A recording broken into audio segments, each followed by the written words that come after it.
Fuiste el último partido fue fuera de España, fue en Europa, en Alemania. Sí. Estuviste de cuarto árbitro en Leipzig.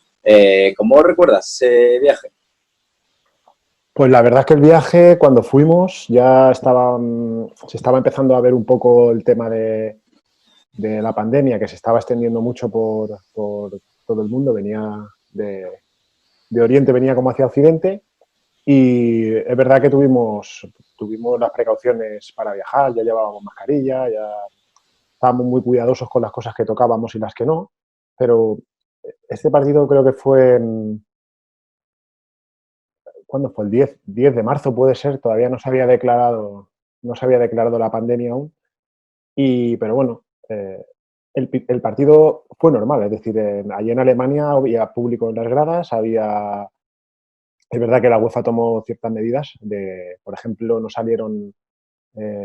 salimos con los niños, normalmente se sale con los niños cogidos de la mano hasta la zona de saludos y el pasamanos y esto no se hizo. Salieron los niños con 1 metro de distancia, no se dio la mano entre los capitanes y entre los jugadores de un equipo y de otro, pero el partido luego fue normal, es decir, no había público en las gradas. Ese mismo día me parece que se jugó en España Valencia-Atalanta, creo, y en ese partido no hubo público en las gradas, por ejemplo. Es decir, nosotros no lo vivimos tan extraño porque fue muy, muy similar a la realidad. Forma parte del juego. Tú lo que echas de menos es el juego. Como en el juego vienen incluidos muchos factores, ¿no? La polémica, los goles, el ambiente, el trato con el compañero, el trato con los jugadores. Al final, al echar de menos todo. No, obviamente sabemos que en nuestra profesión la polémica está ahí y también vendrá ahora en estos partidos, pero también vendrá el volver a viajar para ir a hacer un partido, el vernos en las instalaciones en las que nosotros nuestras oficinas al final son los campos de fútbol y claro, hemos tenido que estar obviamente casi 3 meses en casa y claro, todo eso sí que se echa de menos. Pero particularmente la polémica, particularmente no estoy yo diciendo, ay, ojalá que mañana haya polémica. No. Lo que también ha vuelto a recordar la IFAB a las federaciones es que no recomienda la publicación de las conversaciones y que ha habido diferentes personas que han pedido que se haga. Yo recuerdo en una charla que tuve, en la que estuviste tú, de las que habitualmente dais junto a Velasco cada trimestre más o menos para revisar las acciones del VAR y para repasar las normas, que decías que a ti no te importaba este cambio de tendencia, que desde que ha llegado Velasco Carballo tenéis una tendencia más a hablar en los medios. ¿Tú crees que ayudaría de alguna manera a mejorar la imagen del colectivo arbitral la publicación de las conversaciones que tenéis a través del VAR? Bueno, por ahí habría 2 respuestas a otra pregunta. Por la última pregunta que me haces, que es si creo que ayudaría, considero, no es que ayude o no ayude, sino que es parte de nuestro trabajo. Es como si yo te digo, cuéntame tú las cosas, cómo trabajas tú, cómo hablas tú con tus compañeros. Eso, el valor informativo de eso, sinceramente, no creo que sea mucho, ¿no? Es como un trabajador está relacionándose con sus compañeros, sacar esas conversaciones, no sé, es como una conversación privada que tenemos tú y yo, se puede sacar y no aporta nada. Realmente no estás dando ninguna información, simplemente cómo llevamos a cabo la toma de decisiones. ¿Cómo te imaginas? ¿Cómo crees que va a ser esa sensación de arbitrar sin público?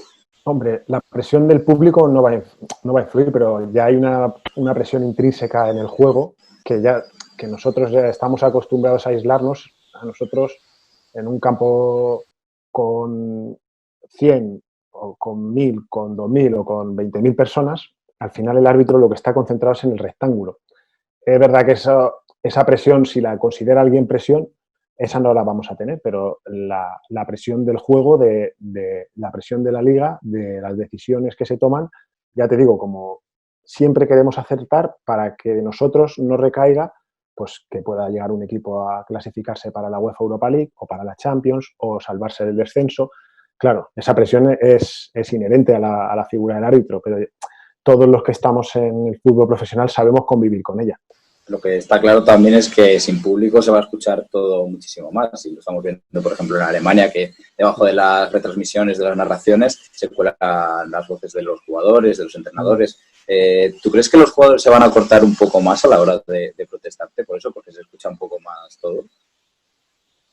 Pues entiendo que tendrán que hacerlo, porque muchas veces a lo mejor una queja o una petición de algo se queda diluida entre el criterio que puede haber en un estadio. Claro, si ese criterio no existe, pues tiene más peligro de que el que tiene que juzgarlo, algo que inicialmente no se oía por el ruido ambiente, lógicamente, ahora se vaya a oír, por lo cual yo entiendo que sí que tendrán, que lo modularán un poco, pero ya te digo que los futbolistas también, como deportistas que son, ellos saben valorar el trabajo que hacemos y más allá de lo que muchas veces se ve en la televisión, muchas veces ellos tienen un trato comprensivo con nuestra figura en la mayoría de los casos. Luego es verdad que podemos tener algún ejemplo que se vea, que parece que...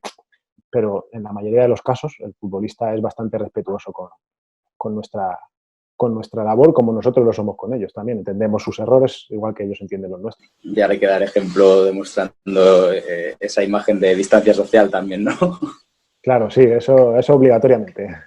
Hay que seguir las normas de las autoridades y no encararse con los adversarios y no, bueno, tú sabes. Claro, es que normalmente vosotros, por ejemplo, viajáis en vuelos normales, en vuelos como un ciudadano más. Yo no sé si ya en ese sentido os han dicho algo, si vais a seguir igual, si van a tomar algún tipo de precaución más de cara a esta vuelta de la Liga, si sabéis cómo van a ser esos viajes. Nosotros, sí, como bien dices, viajamos en vuelos regulares, nosotros no tenemos vuelos charter porque, en mi caso concreto, yo viajo solo, ni siquiera es que voy con mis asistentes. Vamos en vuelos regulares y sí que el comité está trabajando en un protocolo para, aparte de cumplir con las medidas sanitarias que han cambiado en los aeropuertos, no sé si, claro, yo sí que las tengo un poco frescas porque al vivir en una isla, aparte de esas medidas, pues nosotros extremar las precauciones de cara a no contagiarnos en estos vuelos que sean indispensables.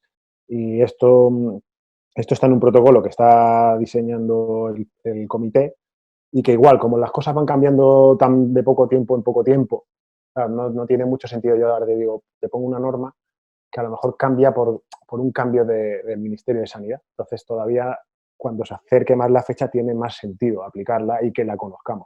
Sabemos que se está trabajando sobre ello, hay, no sé si se han hecho ya 4 o 5 borradores de los que nos van dando alguna pincelada, pero que en el momento en que empiece, pues dirán, oye, pues las medidas que tienes que hacer son estas y estas y estas. Para evitar, ya te digo, en todo caso, el contagio y salvaguardando la salud tanto de los deportistas como sobre todo la nuestra, porque al final nosotros árbitros de primera somos 20, entonces tenemos que cuidarnos mucho.